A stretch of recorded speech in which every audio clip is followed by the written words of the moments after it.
Okay, welcome back. This is, as you can see, the second part of the lectures. There's 2 lectures on Chapter 24.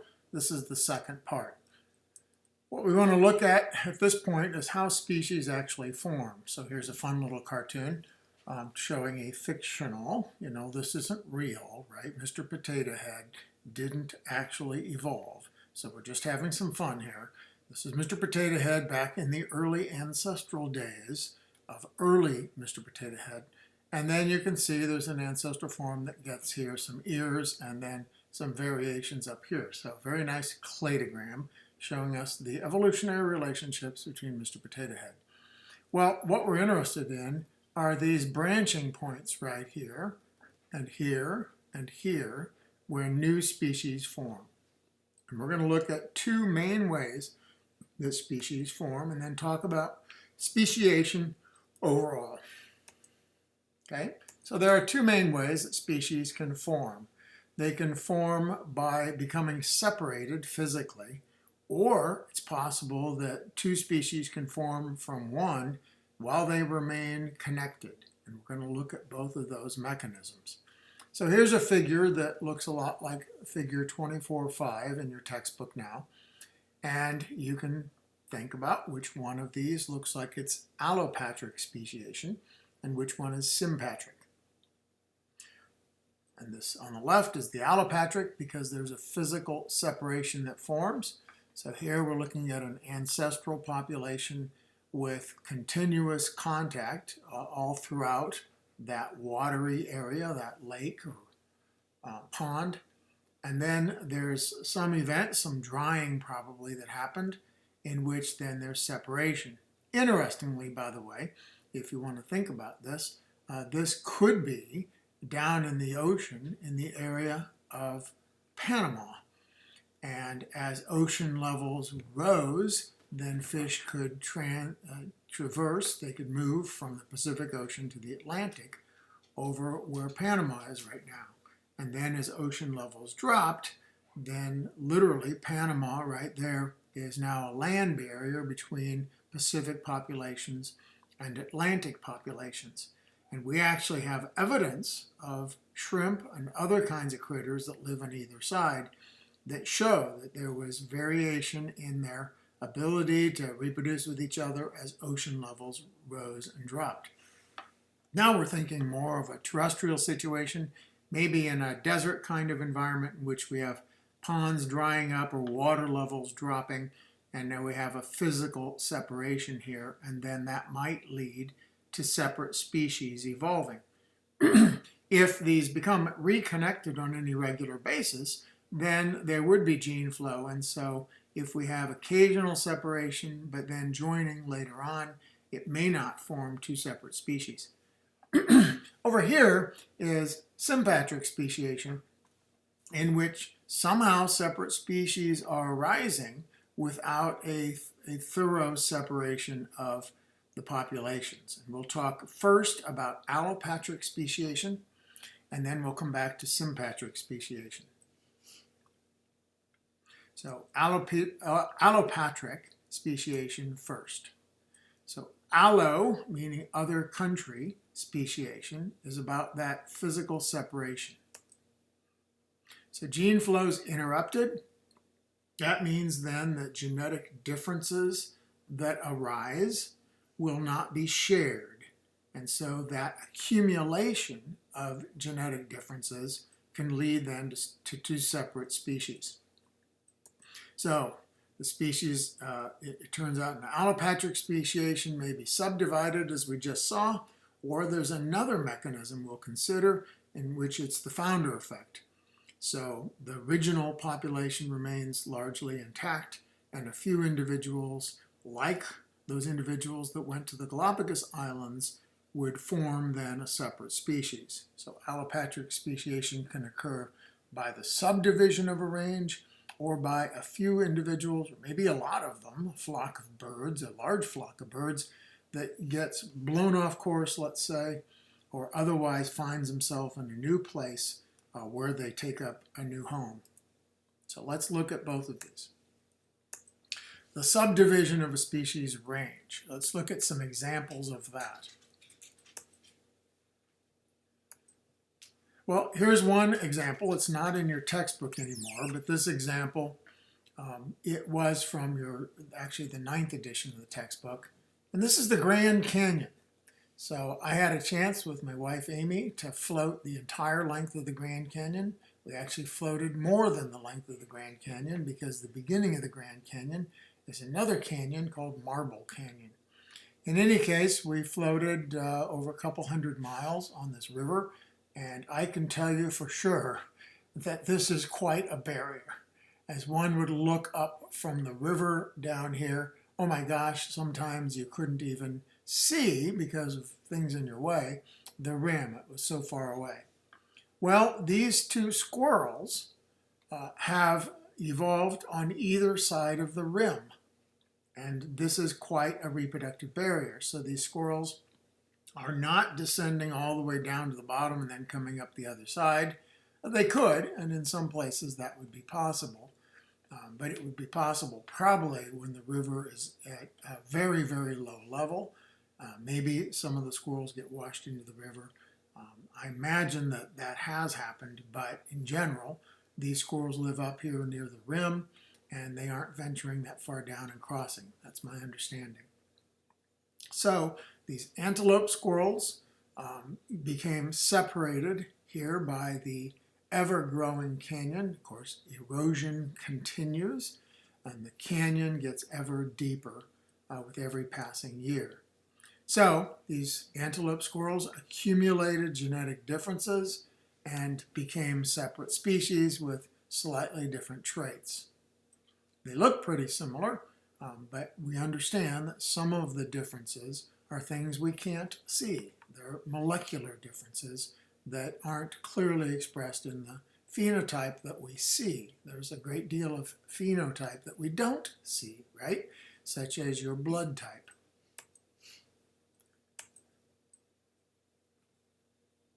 So we have this disruption. Populations are separated, and the kinds of differences that are accumulating may be due to mutations.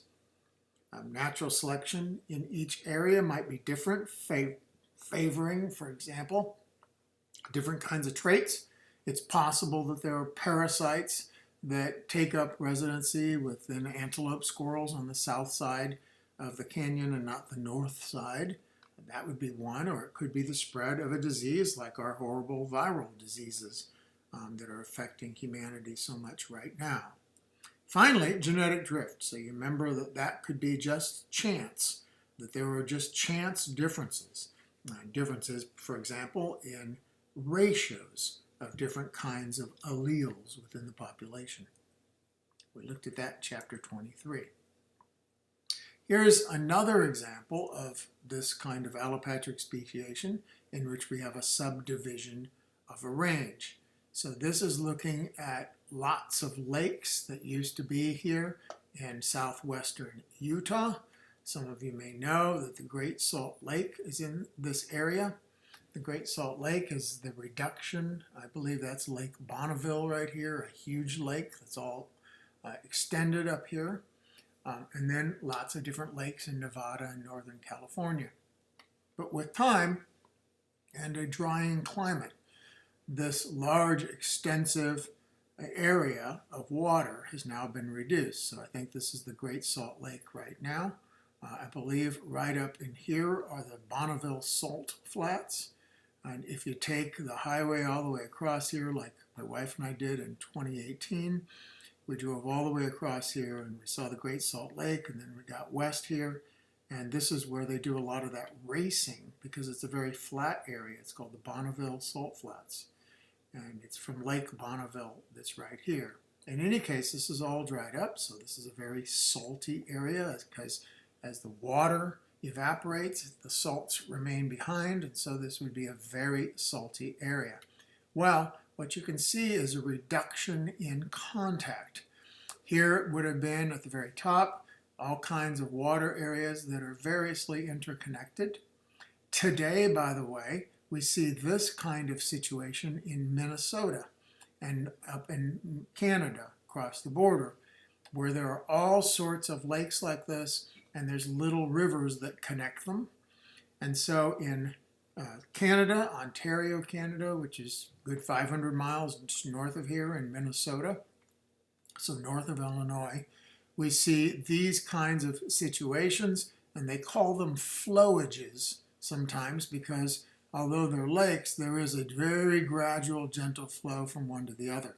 The point is that these are continuous habitats so that fish could move easily from one to the other. Well, not now, when this is dried up to the point that these are very, very isolated populations.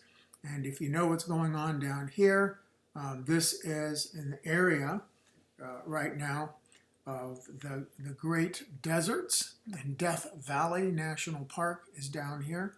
And in Death Valley National Park are desert pupfish. So here's the Death Valley National Park, and here are some of these isolated lakes. I think this is a lot more than what your book would go into, so these are some examples that I'm bringing in. So it seems kind of weird to think about lakes and waterways within a desert called Death Valley, but it is. And I and some of my students once, when we went here, went through this area. We didn't see the desert pupfish, which I understand are pretty small, but we did see some of these water areas, and they can be surprisingly warm. Maybe it's not surprising because it's in a very warm area. Notice, by the way, Las Vegas is right nearby. So if you ever in your future have a chance to make it to Las Vegas, I hope you can rent a car and drive out to take a look at the Death Valley area. And of course, you'll leave alone any of the little fishes that you might find in these watery environments. But here's the point. There was an awful lot of isolation and thus speciation that resulted from this declining water table. Okay. There are other areas as well of pupfish. And here's a map showing you beyond the California area. So we're looking at Arizona and New Mexico and parts of Mexico proper, in which we have other pupfish concentrations, populations, as indicated by the blue squares.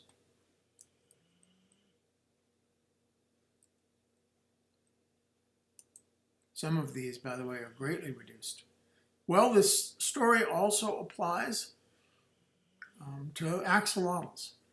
So this, if you notice where we're at, we're in the area of Mexico City.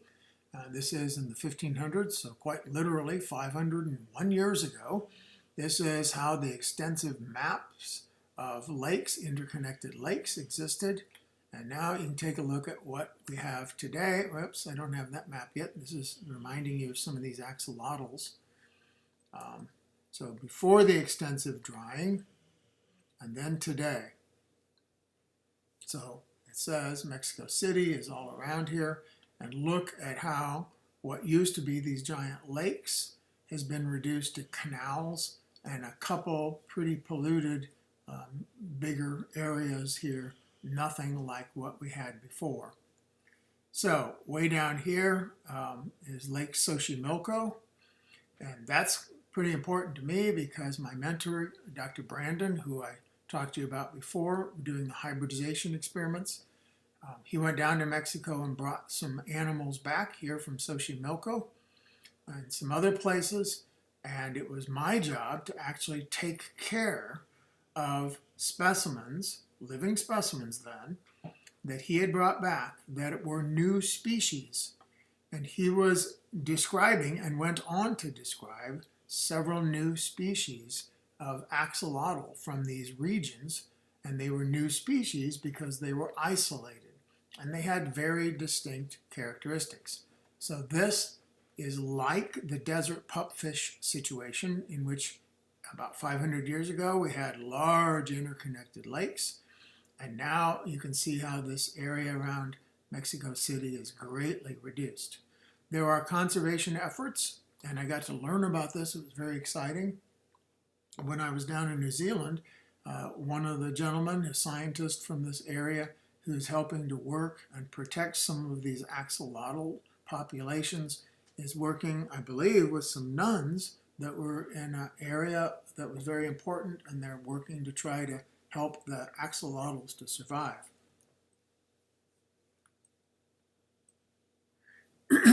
So this is some of them that I took care of.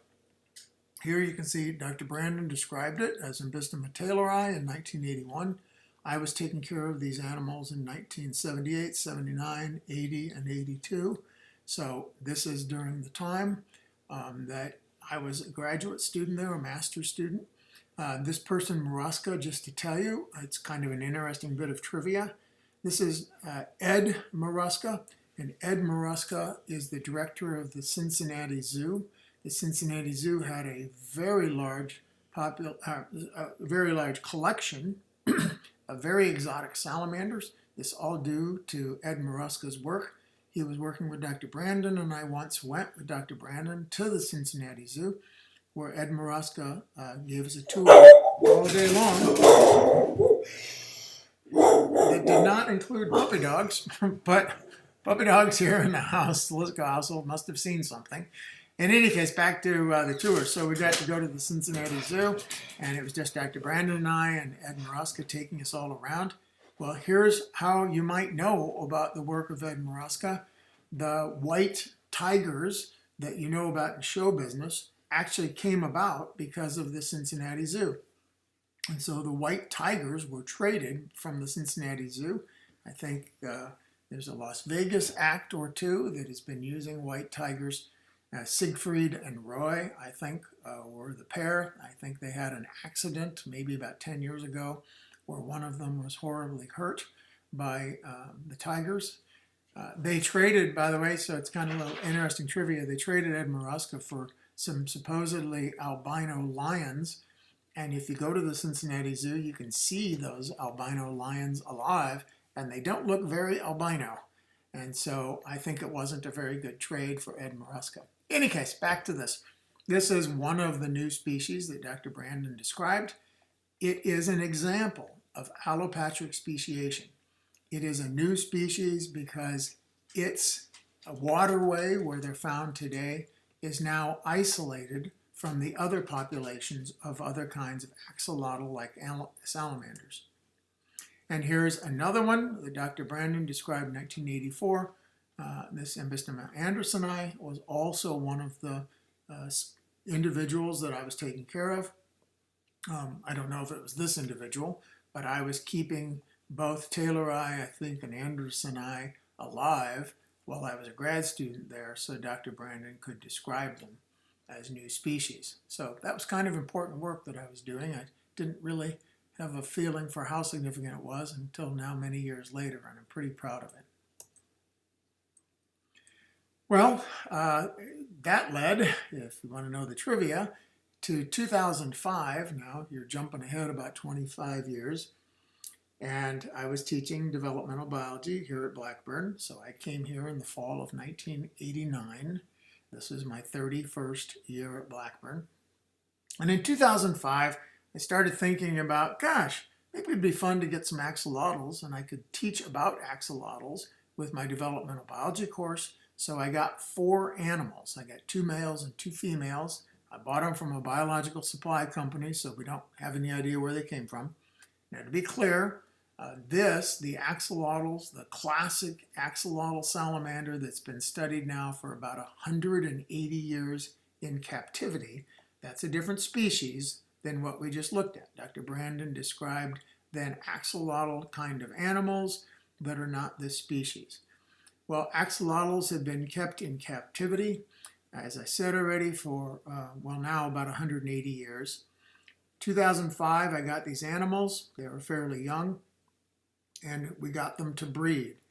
And in the summer of 2005, we had some offspring, a couple hundred offspring, and we kept them in individual cups because axolotls are all carnivores, and they'll eat each other, so you have to raise them in isolation, in little cups separate from each other. That's a pain in the butt.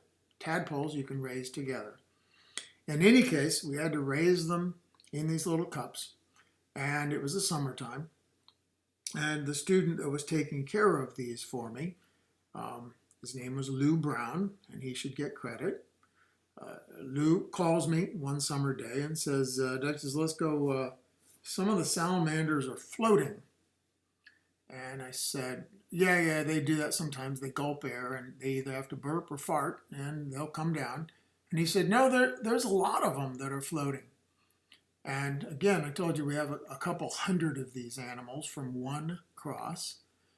A female axolotl could lay 500 eggs. Anyway, we had a couple hundred. So I said, Lou, I tell you what, we've got these big dissection trays that we're using to clean. We've cleaned the trays, and we're using them to haul all those cups. So we put the cups on the tray. I said, would you sort out the ones that are floating onto one tray? And I thought maybe the next day or two when I came in that they may not be floating anymore. So maybe it was just temporary. So I wanted him to float. I wanted him to separate those that were floating from those that weren't.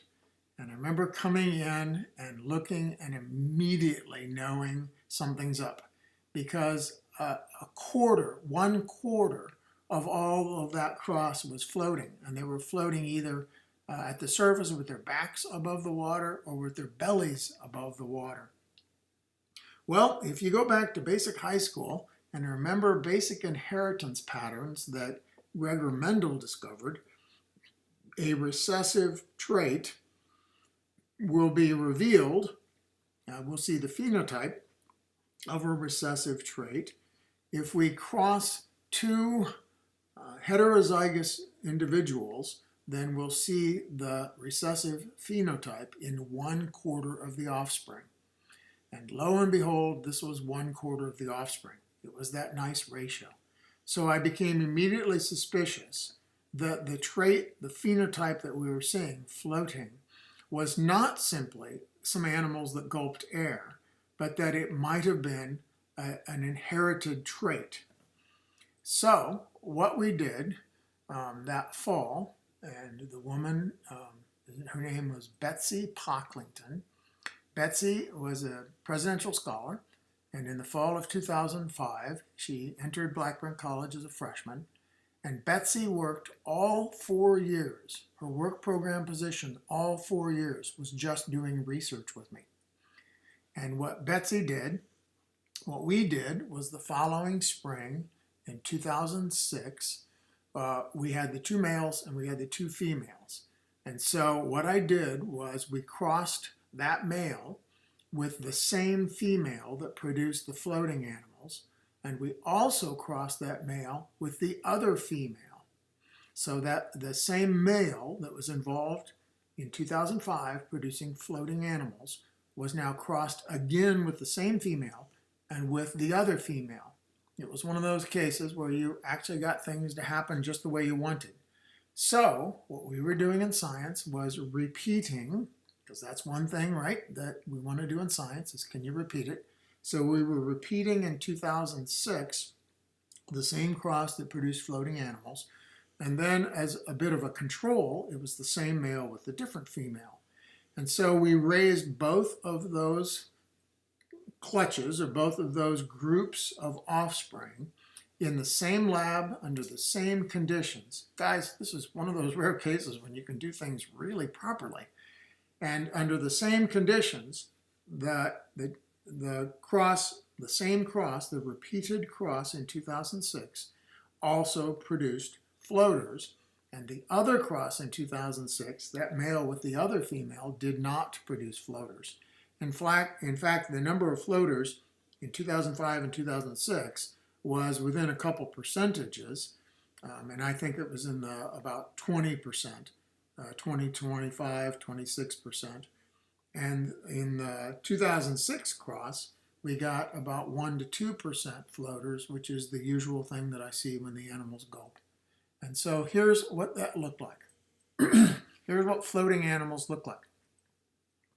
So from 2005, for 4 years, Betsy Pocklington worked with me. She has a sister, Wendy, who's in her first year of medical school. Wendy, the younger sister, came along and was my TA, and now she's in rural medicine at the University of Illinois Rockford's program. And I'm going to become a physician, and it looks like Wendy will be a practicing physician around here. Well, her older sister, Betsy, worked with me from 2005. So 2005-06 was that first year. Then 3 additional years, and Betsy had to hand feed hundreds of salamanders on a daily basis. And then when we hand fed them and fed them a lot, we could get them to reproduce at the age of 1, which is pretty unusual. You really have to work at feeding animals, but Betsy did.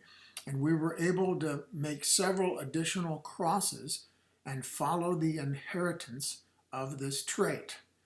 And it turned out that right about around 1980 or so, a book about axolotls was written. Now, 1980, that's 25 years before we're working.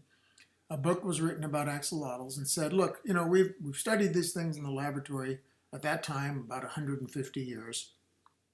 And we've described all these different colors and patterns and some unusual traits that we've documented, all kinds of anatomical weird traits. And it turns out, by the way, that most of the traits, or many of them, are lethal. So babies are produced and then they go on just to die.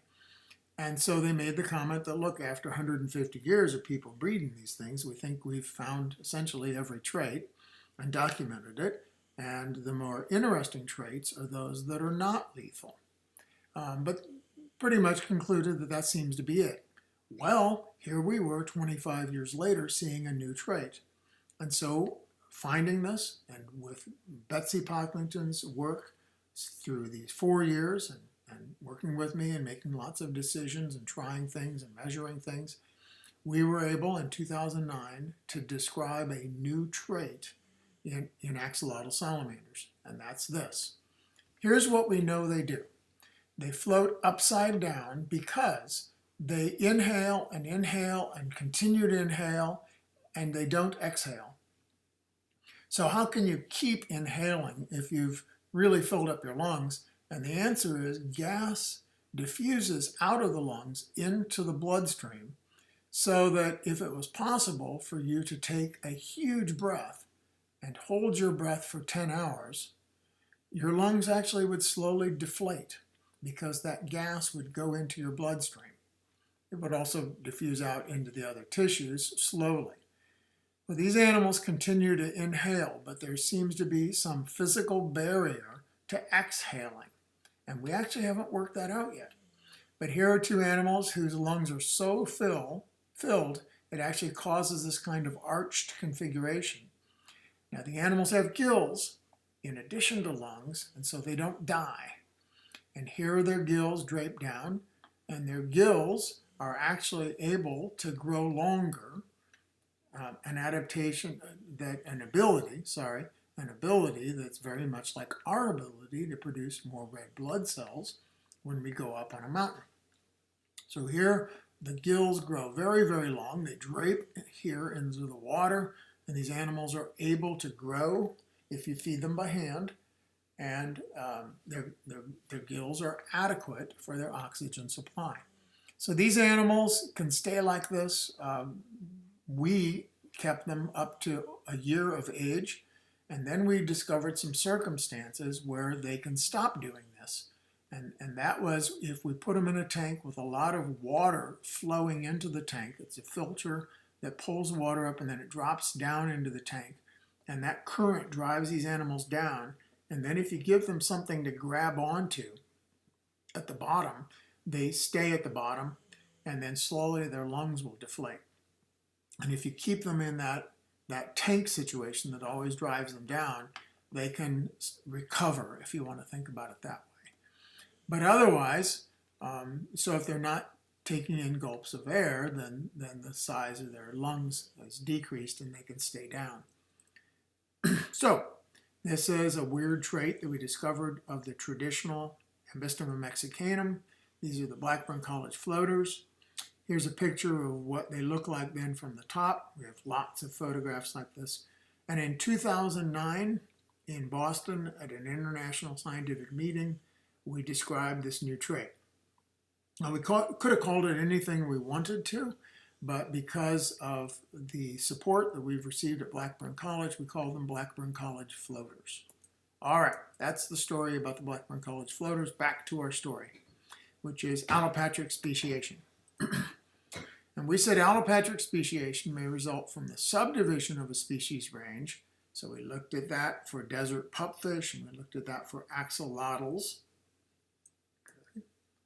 The other possibility is the founder effect, and we've discussed this before. That's where a few individuals, maybe a lot of individuals from a population, for some reason, wind up in a different place, and they're isolated.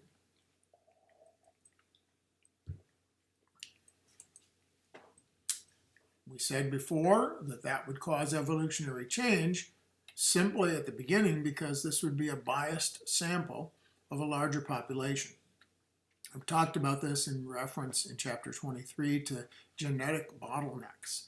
So that small group that takes off would in no way represent all of the diversity of the ancestral population. At least we'd expect that, okay? And so under these new conditions, perhaps on an island, this now few individuals are likely to experience quite different selective pressures. So think about Ecuador and the tropical environments there, and the tortoises now relocated onto the volcanic islands of the Galapagos, quite barren, quite different, and so quickly there would be natural selection would favor all kinds of different traits than back in Ecuador, okay? So to have fun with this, remember the story before. Imagine that we had a new population of humans established by the unbelievably biased sample of the cast of Gilligan's Island. All right.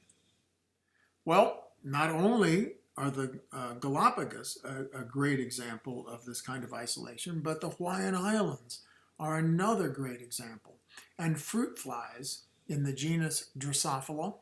This is the common fruit fly that's been studied for over 100 years in genetics labs. These are the fruit flies that were referenced in the videos, the evolution videos about Hox genes.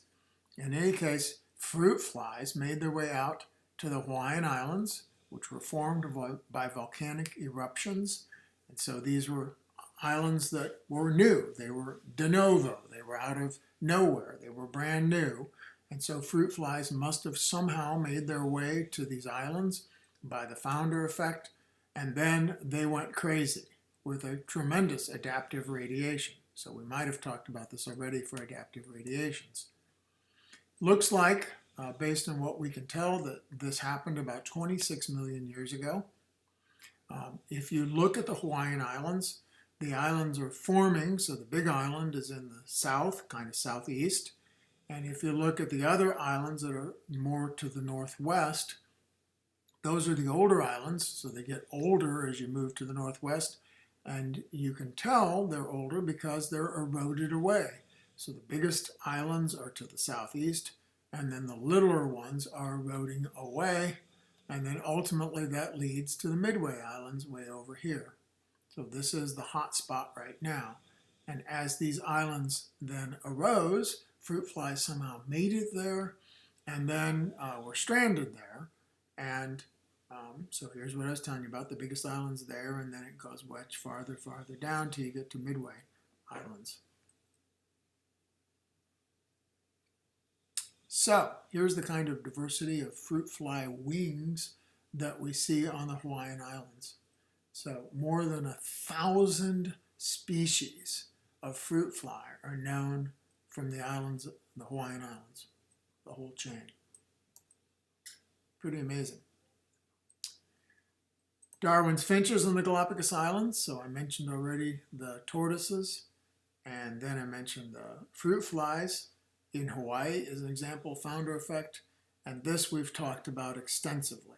So we have finches that are in Ecuador or in that region have made it out now over here to the Galapagos Islands, and now in their isolation we have speciation and an adaptive radiation, right? So we have a founding species, and then as these various islands have various ecological niches, we have different kinds of selective forces for different kinds of beaks and different kinds of finches. Galapagos tortoises we talked about, and remember in zoology we even talked about the shape of the shell. And so you could tell from the shape of the shell what island each of the tortoises has come from. Here showing you some of the many different kinds of islands and habitats within the Galapagos. Here's the Charles Darwin Research Station, right there. Here's from 1974, a person who earned their PhD at the University of Wisconsin, which is a very prestigious place, so Dr. Craig McFarland was looking at Galapagos tortoises and also finches that are associated with them. And that Dr. Craig McFarland is currently living with my aunt. So how about that for bizarre connections? So here is obviously me and Dr. McFarland, and over here in the background is my aunt, Aunt Pat, who still lives out here with Craig in the mountains just west of Fort Collins, Colorado. Here's a sad little note, and that is that this house burned down about 6 years ago in a horrible forest fire that made their way through Fort Collins. So that's Dr. Craig McFarland, and here's the National Geographic magazine that has Dr. McFarland. He was featured in this magazine. And now the good news, in 2017, here's Dr. McFarland in the renewed, so rebuilt, home of my aunt. So here he is taking a look at that 1972 National Geographic. I asked him to stage all this so he could act like he's looking at the National Geographic that he's featured in. So this is Dr. McFarland as a field researcher there, living in the Galapagos Islands. Dr. McFarland became the head of the Charles Darwin Research Center for over 10 years and currently plays a major role all around the world in advising national parks everywhere about how to manage people coming and visiting the national park and trying to come up with a happy compromise. So people that are visiting the Galapagos Islands today are doing so in ways that are trying to be sustainable and minimize the impact of visitors to these special places. It's a real honor and a privilege for me to go visit my aunt and to visit with Craig. We've had many conversations. The best part, by the way, if you hear the squeaking, that's my keyboard. I'm moving my keyboard around. Sorry about that. Anyway, the best part of when you get to meet people who've had great experiences like this is that when you're just relaxed, every now and then they bring stuff up that's just fun. You don't think to ask. And Craig turned to me one day and he says, you know what we always thought, what was always on our mind during the years that we did this research on the Galapagos Islands? And lots of possible answers came to mind. I said, so what? He said, where our next drink of water was going to come from. That we just, water on these dry islands was sometimes hard to come by. And so you didn't want to be too dehydrated, and you always had to be thinking, now, where am I going to get my next water in any way? So that was a fun thing. So this is all at allopatric speciation, right? Sometimes these barriers are temporary. Now, I talked already about the rise and fall of ocean levels that sometimes covered the Isthmus of Panama, so the area of the region of Panama. So sometimes the ocean was connected, the Pacific and Atlantic were connected because the sea levels were high enough. But now sea levels are low enough, at least right now, that Panama is a separation. Panama is a barrier. But in some cases, there are situations where these barriers come and go. Okay? So that raises this question. What happens when populations were separated and now they come back together? And there's a figure that's very much like this, like what I'm showing you here is figure 2414 currently in your book. And what they're showing is that here is the ancestral situation. And so these are intended to be populations. So 5 dots here is a population. and these populations are occasionally interbreeding. So this is our definition of a species, right? So here we have interbreeding populations, okay?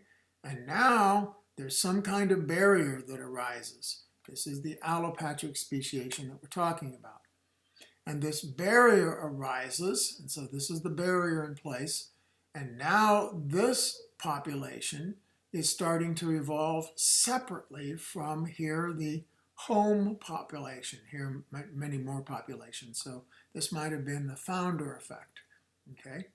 And so here they are isolated, and changes are accumulating. So this is what we've described to this point about allopatric speciation. The question is, what happens if somehow the populations are able to exchange genetics? That is, somehow there's reproduction between these. Now, we're always thinking about animals, but this could be pollen that's simply spreading.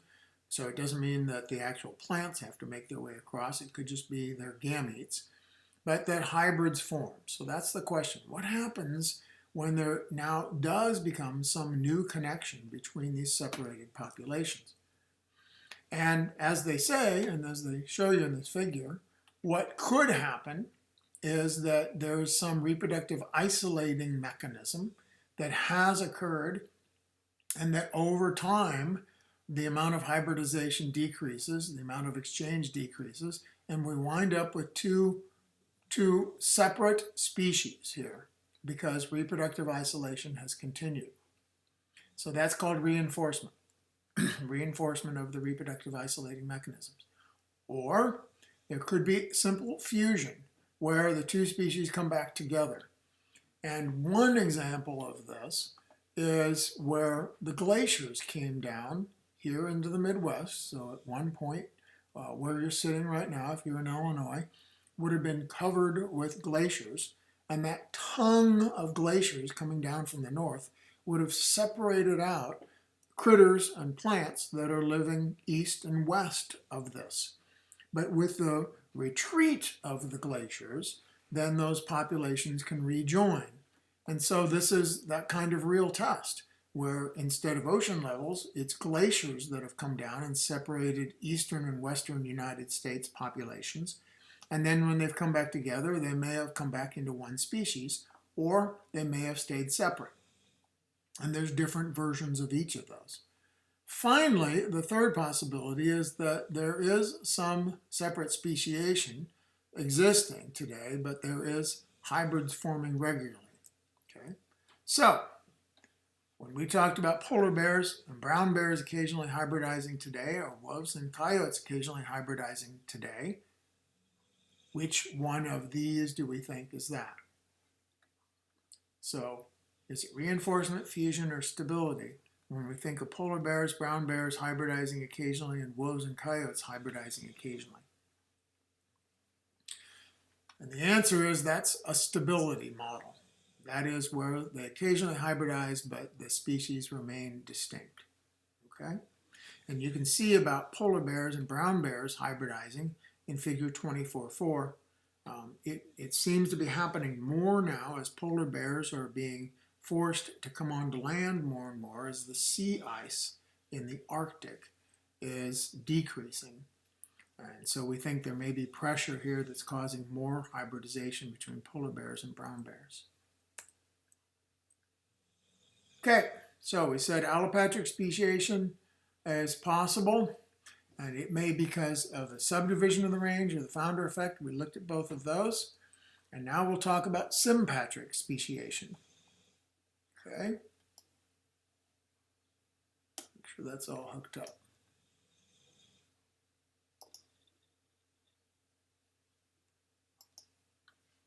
All right. So the sympatric speciation was where there remains continuity between the newly forming species. Here, allopatric speciation on the left that we talked about, and now sympatric speciation. Well, sometimes it seems that this may occur simply as a result of some chromosomal problems. So normal meiosis has us segregating out chromosomes into two distinct sets. We talked about that before already. But what happens if meiosis has a problem? And instead, there isn't a reduction in chromosomes by meiosis. And what could happen is if a human produced 2N eggs and 2N sperm, and they came together and fertilized, you would have a genetic doubling. So you might remember that the very definition of meiosis is reduction division. That's one way that we called it. We called it reduction division. And reduction division was because a 2N organism is producing half the genetics in the gametes. So there's a reduction. So a 2N organism should be producing 1N eggs and sperm, so that at fertilization you restore this. But if you didn't have reduction division, you didn't have meiosis, and you produced these diploid gametes, then you would have genetic doubling. Well, that would be a new species. And this happens in plants because they can self-fertilize. It's also happened here in Illinois for our tree frogs. So this is a gray tree frog, and you actually can't be sure which species it is. There's a 2N version and there's a 4N version, and morphologically you can't tell them apart. You can, though, if you look at their chromosomes. We know that they have different call differences. And so in Illinois, this is Hyla versicolor and Hyla chrysosceles. And we know that this is a result of autopolyploidy. Auto means self. So polyploidy within a species is autopolyploidy. Okay? So, is there hybridization going on? Well, that's interesting. And if you think about hybridization, let's think about that. The eastern gray tree frog is 4N. The Cope's gray tree frog is 2N. So if they used meiosis and produced gametes by meiosis, a 4N frog would produce 2N eggs. A 2N frog would produce 1N sperm. And 1 and 2, for those of you that had calculus, 1 plus 2 is 3. And 3, an odd number of chromosomes, does not properly undergo meiosis. So I'm not sure if you thought about that, but meiosis divides by 2, and if you have an odd number of chromosomes, then you can't undergo meiosis consistently. It doesn't produce the same number of chromosomes in each gamete. So a hybrid between these two would be 3N. Okay. So autopolyploidy is a result of some self-fertilization of somehow or this chromosome problem, and it does occur commonly in plants. Allopolyploidy now is a result of the hybridization between two separate species. So allo is other, okay? And so when two species hybridize. So allopolyploidy could produce a triploid. You could have a 4N adult, and it's going to produce 2N gametes. And a 2N adult is going to produce 1N gametes. And of course, that means you wind up with a 3N adult, and that adult is going to have trouble undergoing meiosis. So that 3N adult could reproduce just by mitosis, right? And that's when you can just replicate the genome that you have, but you're not going to successfully undergo meiosis. Okay, so it's sterile because it can't undergo meiosis, or it would somehow have to have mitosis going on alone. Okay? So I was in an evolution class at Washington State University in my doctoral program. Here I was in my, I think, 7th or 8th year of college, and I had never had a regular evolution class. So I decided to take it. It wasn't really counting for my doctorate. It was simply something I chose to do. And I was in the class, and you had to write a paper in that class. And the professor, who is now in the National Academy of Sciences, so he's a very prominent researcher, he's teaching the class and he's teaching these lessons that I'm telling you. And he says, so it turns out that triploid animals are very, very rare, especially in vertebrates. And I raised my hand and I said, well, actually, there's a salamander that's a triploid. And he said, really? He said, I'd like to know more about that. And I said, well, that's what my paper was on, and I've just turned it in. So he could read the research paper that I had to write. Here's that story. And guess what, folks? We got these in Illinois. This is an Illinois salamander that is this really, really rare critter, and it's 3N. It's an all-female salamander. It's found in Illinois. It's called Ambystoma platinium. They're all 3N females. They're a result of allopolyploidy, so two different species came together. They're not just found in Illinois. They're actually found in Indiana and Ohio, I think, and even up into Ontario. They might be different versions of this. So what's an allopolyploid? Well, in this, they're all 3N females, and they formed as two parts of one species, we'll say species A, and one part B, or in some other places it looked like it's one part A, two parts B. Okay, so of the 3 chromosomes of each type, one seems to be from one species and 2 are from another species. So that's an allopolyploid because it's 2 different species, okay? And what females do in this species, Ambystoma platinium, the way they reproduce, is they produce their eggs by mitosis. And it's not that they just have eggs by mitosis and they develop. The eggs still need to be activated. And so sperm needs to make contact with the eggs to activate them, but not to make a genetic contribution. So this is one of the points that I make in developmental biology, and I usually talk about this. Sperm on fertilization do 2 things. Sperm tell the egg to get going again. The egg has been arrested in its metabolism. It's not growing and dividing, it's staying put.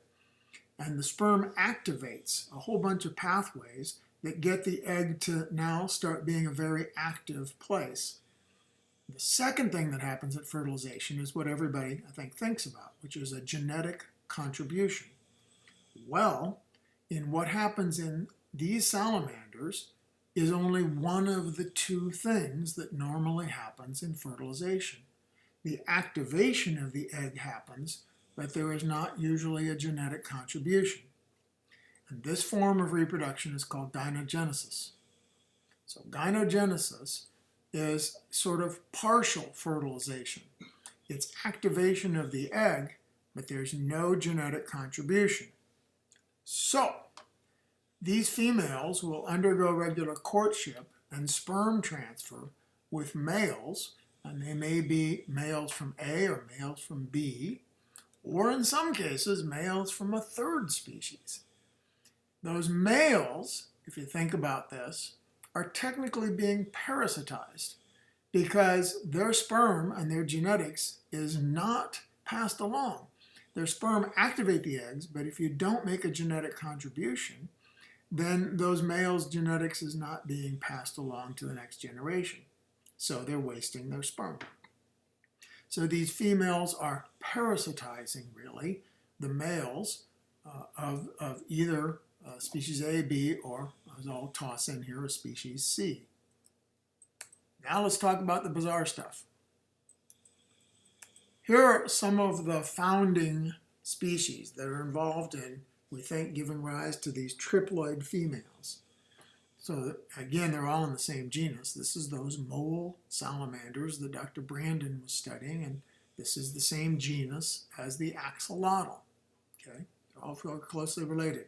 Here's where you would go in Illinois to find the one population of these triploid salamanders here, very eastern Illinois.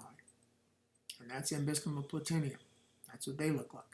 So they seem to be formed by some part Ambystoma jeffersonianum and one part or 2 parts Ambystoma laterale. All right, that's the normal reproduction of these salamanders by gynogenesis. But this is biology. It's going to be fuzzy. And so what happens if sometimes those sperm from the males that are normally just activating the eggs, well, what happens if they actually fertilize the eggs? So normally, we said it's sort of 2 parts A, 1 part B gives you a 3N animal. Well, what if the males that are involved here in gynogenesis, what if the males are from the B species? They have 1N sperm, right? So they have sperm that is only half the genome of the B species. Instead of gynogenesis, what happens if it actually does make a genetic contribution? And the answer is you'd have a 4N hybrid that would be able to undergo meiosis. Right here, 2 parts B, 2 parts A, and it would be a hybrid of 2 species. So this is allopatric speciation, not just producing these asexual triploid females, but actually producing a sexually viable, reproducing new species. How about this? What if the triploid females are using sperm from another species? Then you could wind up with a allopatric speciation right here. So allopolyploidy. I'm sorry, this would be sympatric speciation. We'd wind up with allopolyploidy from 3 species, creating a 4N fertile hybrid. Isn't that amazing? Yeah. I want to go back and make one fun point just to tell you. We don't know for a fact that it's happened, but it's possible.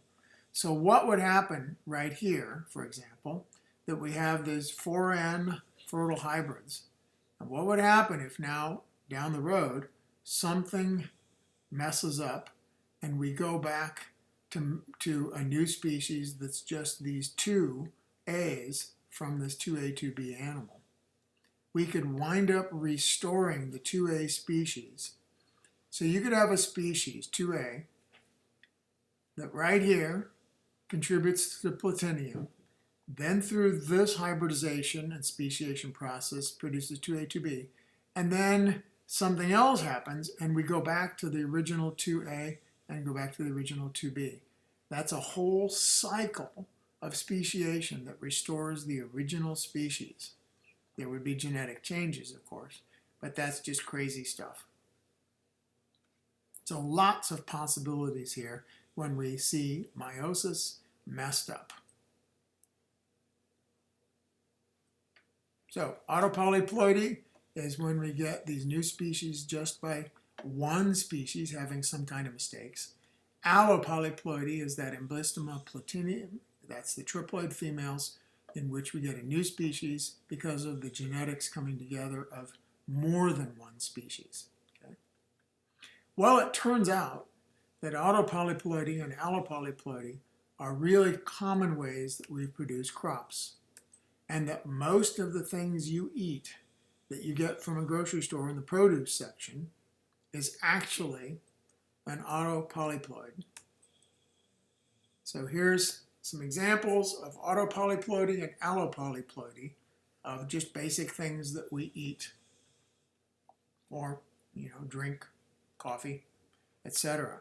So if you look at autopolyploidy, when you look at the normal number and then look at the new species, notice that this is a multiple. So 6 times 15 is 90, 4 times 10 is 40, 8 times 4 is 32, etc. In allopolyploidy, now we have new types of cultured plants that are coming from separate species coming together. Okay. So look at all the things that you wind up that we're eating. And that's coffee. Those are peanuts. So there's peanuts right here. We're looking at as being an allopolyploid. or sorry, an autopolyploid. It's an autopolyploid. Coffee is the allopolyploid.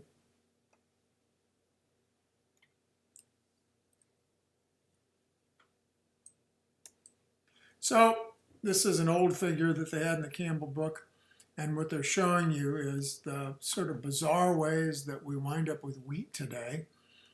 Here we're looking at two ancestral species in which they come together and hybridize. So you've got a diploid hybrid, and now there's a meiotic error, and so now you've got 2n to 4n.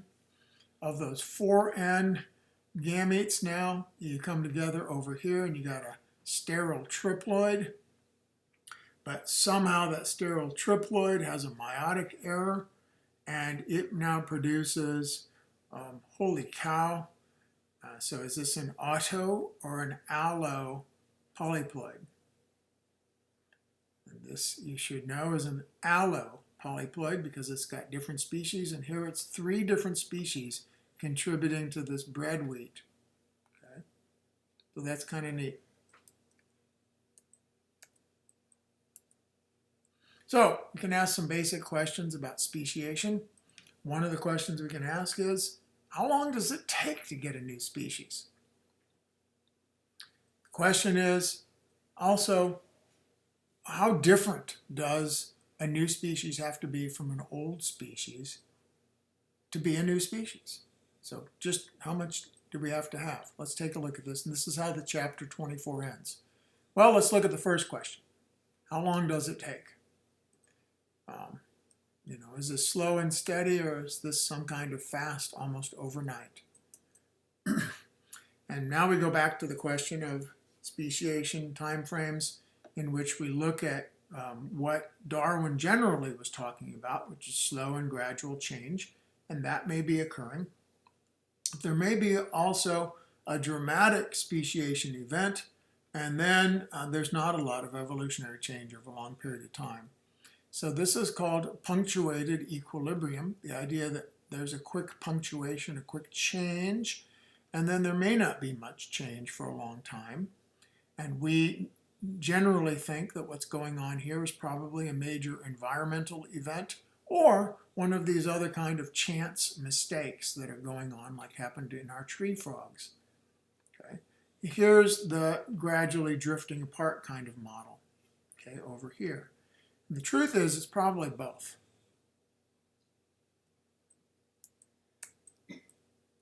What's the fossil record say? Well, the fossil record shows that the punctuated pattern is probably more common, that there are probably environmental conditions that quickly cause speciation, and then there's relatively little change. That change may be happening in that big change in about 1% of the time that we have a species around. And so speciation is more sudden. Now, by the way, notice sudden is 50,000 years. I've seen people who are arguing against evolution that say, oh, they said sudden, so now it must be a magical supernatural event. And I think, well, you don't really know what we mean by sudden, because sudden is 50,000 years.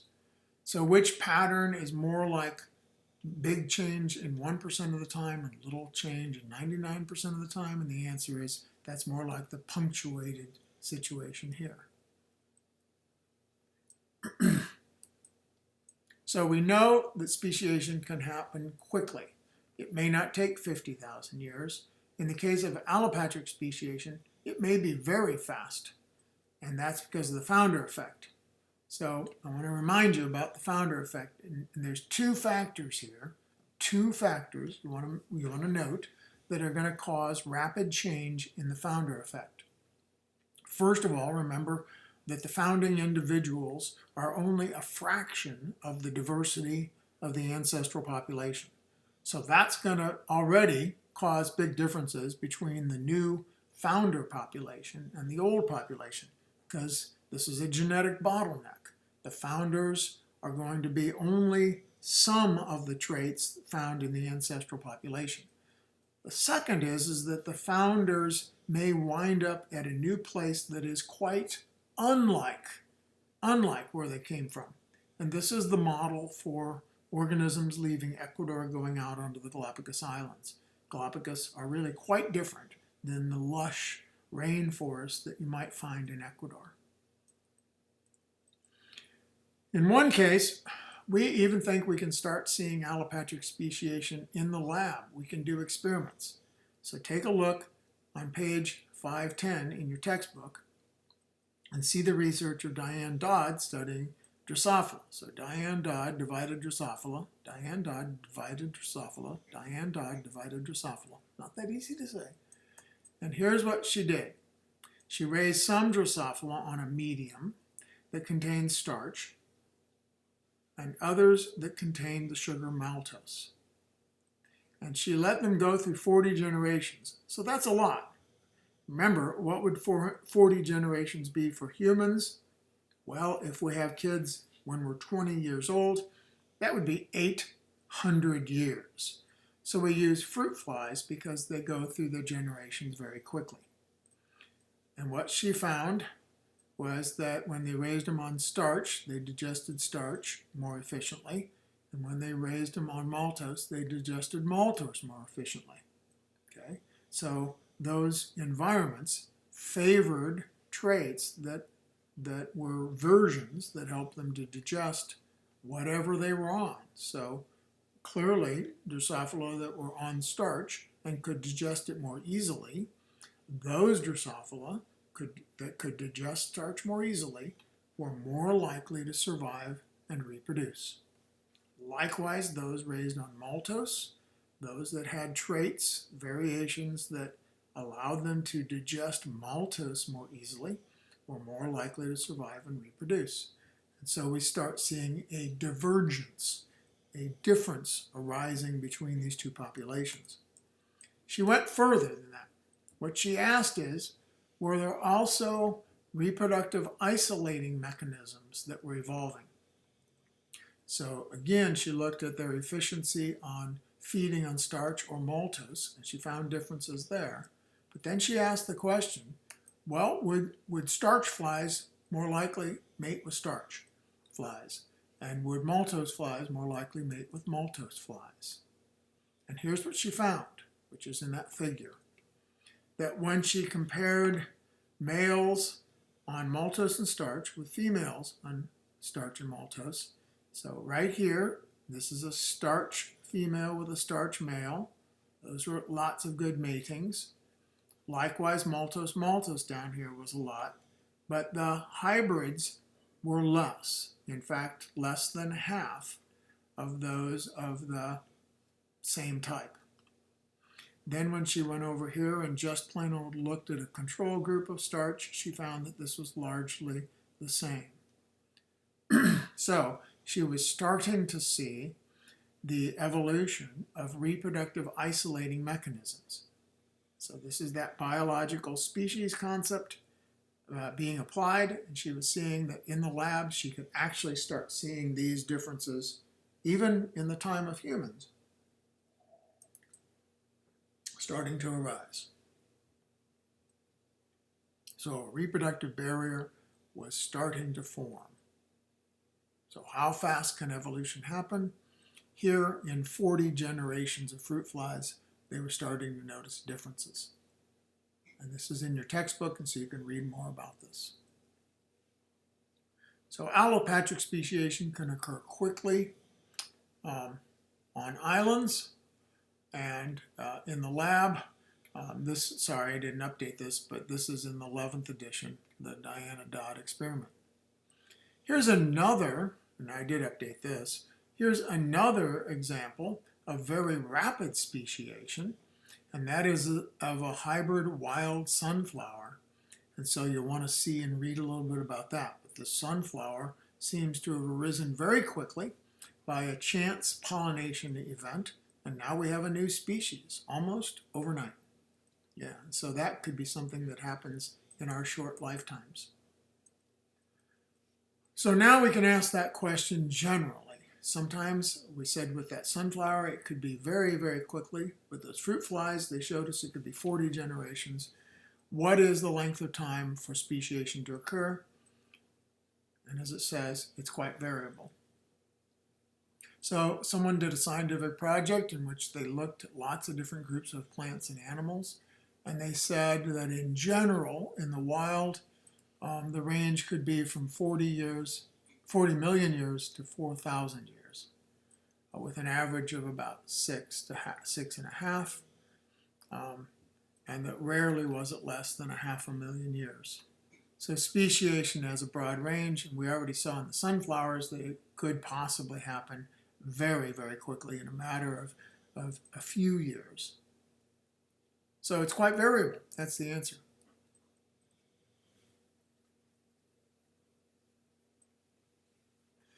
So point 1 says, look, species will arise. This is the title of this chapter. Species will originate, but it takes time, and sometimes it may take a lot of time. And so the question comes up for those people that hear about extinctions occurring all over the earth, and they'll say, but isn't extinction natural? And the response is, yes, it's natural, but the problem is, after a mass extinction, it may take tens of millions of years to start to see a real recovery of species diversity. So that means that humans are going to have to learn to live without an awful lot of species for a very long period of time. The second point is that there doesn't seem to be any mechanism that causes new species to naturally form. There are circumstances, there are chance events like mistakes in meiosis that lead to speciation, but there's nothing inherent about a species that causes it to form new species. It's just that species have that capacity, but not an internal drive, okay? Not a natural drive to change.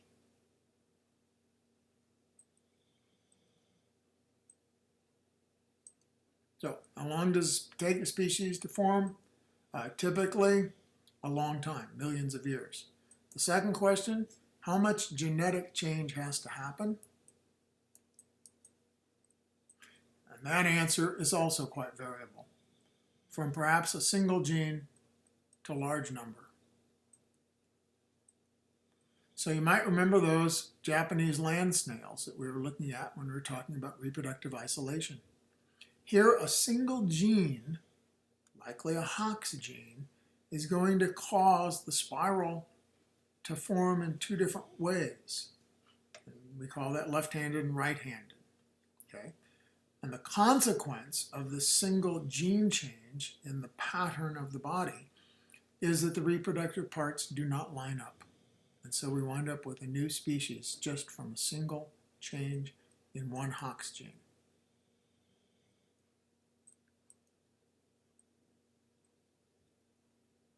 Single mutation, we said, in flowers can cause a change in the pollinator preference, and that can lead to reproductive isolation.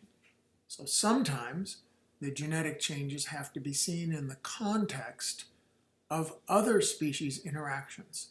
It could be that a small change like in the color might not seem to us to be consequential, but now you consider the ecological impact that it changes the pollinators, and that could lead to reproductive isolation. And that's what they make the case for here on this figure, 2419 in your textbook. So, reproductive isolation and then leading to speciation can happen in some very, very limited genetic changes. And that's where chapter 24 ends, and that brings us to our end of the information for lecture exam 4. I mentioned before that I will have another recorded lecture for that final exam 5 50-point exam that will be given during finals. So finals, if you check your syllabus, this is what's on the syllabus. We have lecture exam 4 then coming up, and after that, a little bit more lecture, but that will be during the final exam period. So the final exam will be 100 points comprehensive and 50 points that new information after we conclude exam 4. Okay, so that's it. Hope that's helpful for you, and we'll see you for that last series of lectures.